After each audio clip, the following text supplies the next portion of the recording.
Hi guys, it's Anna from Anna's Magical Moments. So Akershus, we had went during our vacation to Akershus Royal Banquet Hall.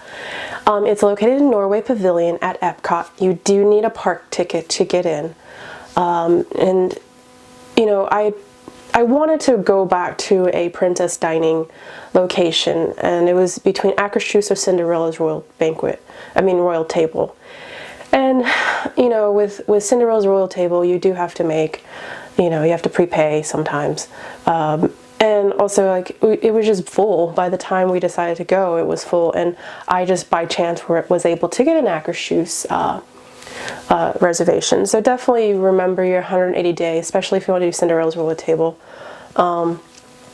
It did pop open like a couple of weeks before our vacation, but I was just like, no.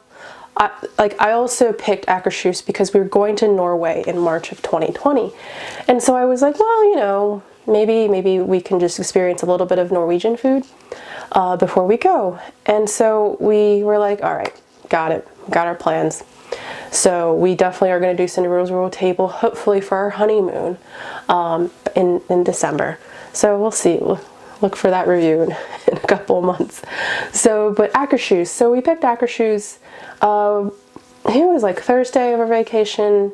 I completely didn't see the check-in. You're supposed to check in at the little desk, and then then you get buzzed in, and so I skipped it. And they were like, "Oh no, you have to go check in." I think because I was looking like over at the other side of the pavilion, I was distracted.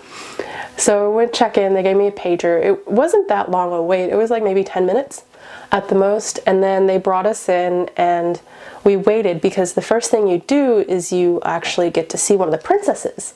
And it was Belle. Like, I guess the princess can rotate. But the first one you do take a picture with, like a magic band. Like, it goes on your magic, like they scan your magic band and you get the picture taken. And I love Belle. She was always one of my favorites growing up.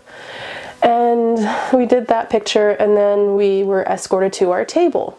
And they kind of serve like some of the food family style, like the eggs and the protein.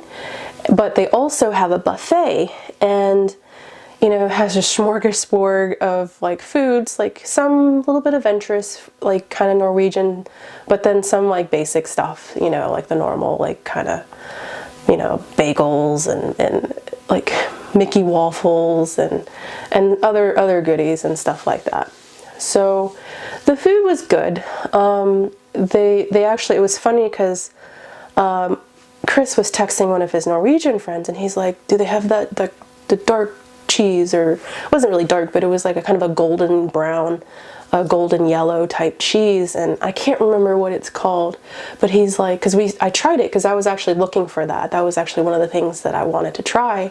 And he's like, get that and then put it on bread. And a couple of the Norwegian YouTube travel videos I was watching has talked about this cheese, and so we took his advice. We put it on a little croissant roll that was in the table and put that together, and it was so good. I was like, this is on point. The cheese is good by itself, but like with bread, it was phenomenal. And then we waited for the princesses, and we didn't wait long, but they did. I think the first princess to come to our table was Snow White, and I like Snow White, but sometimes the ladies who portray her do a squeaky voice, and so it was like, okay, and I'm like, okay, it's just too squeaky for me, but she was super nice. And then they did like the princess parade where they gather like all the little kids, and then they do like the parade of the princesses, and it's cute. As adults, we're just kind of like, okay, time to eat. Like, we have no kids, we have no horse in this horse race. And then I can't remember, it was either, I think Ariel was next, and Ariel, and then my mind just went blank. Shoot. Snow White, Ariel, and Aurora. But I thought there was one more princess. But anyways, it's gonna bother me. But I I love Sleeping Beauty. Like, that was one of my favorite movies growing up as a kid. I love Maleficent. I love Princess Aurora. I like both of them. And so meeting Aurora, I was like, oh, I'm having a fangirl moment. It was like, Chris, I don't want you to be in the picture. It was just me and her. And so it was awesome. And she was so beautiful and I loved her.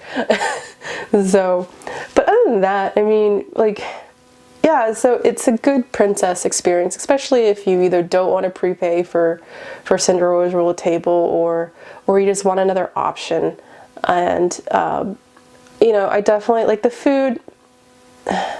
It's expensive. For breakfast, it was $48 per adult.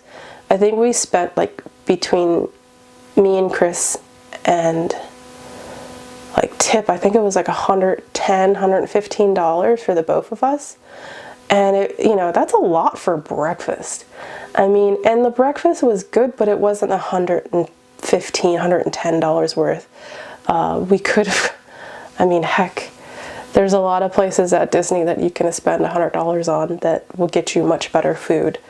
And so, it's $48 per person, but I think lunch and dinner are a little bit more expensive. I think dinner, it's like $60 per adult. And I've never been for dinner. So, the food, like, I've seen the menu, I think it might be worth $60 because I think you just get more, like, you get just better protein choices, I think, because breakfast, it's just like bacon and eggs doesn't cost that much. Like, everybody knows that. But like, other cuts of meats do cost. So dinner might be worth it. Maybe we'll go for dinner eventually. And it's one dining credit. And I think that might be a little, like, if you're on the dining plan, I think it'd probably be better worth the money, especially if your child really, really wants to go. You might just, I think that's where the dining credit, the dining plan might have better value. And I mean, I had fun. I enjoyed it. But it's definitely not going to be like on my rotation of I have to go to this restaurant over and over and over again. But I had fun, and I definitely would try it again. Especially, I want to try dinner. I think it'd be nice to experience the dinner time. And when I was there, for people that have like special dietary needs, like, Disney does it right. They really, really are concerned about making sure that you have a tremendous time. And food is part of your vacations, I mean, like, you have to eat on your vacations. And I know some people that have to always bring their own food because they're on special diets, but, like, there was a lady next to us that I guess her and her daughter, for some reason, couldn't, like, they could have egg whites, but they couldn't process something in the yolks. So they asked the chef if it was a way that they could just make a platter of egg whites. And they were like, no problem. And her husband couldn't process gluten. And they were like, no problem. And so that is one thing that Disney always does right. They do try to make sure that if you're a vegan, if you have celiacs, they do try and take care of you, no matter who you are, what your dietary needs are. And that's what I love about Disney. But until next time, if you need help with your Disney vacation planning, contact me. But I'll see you guys later. Have a magical day.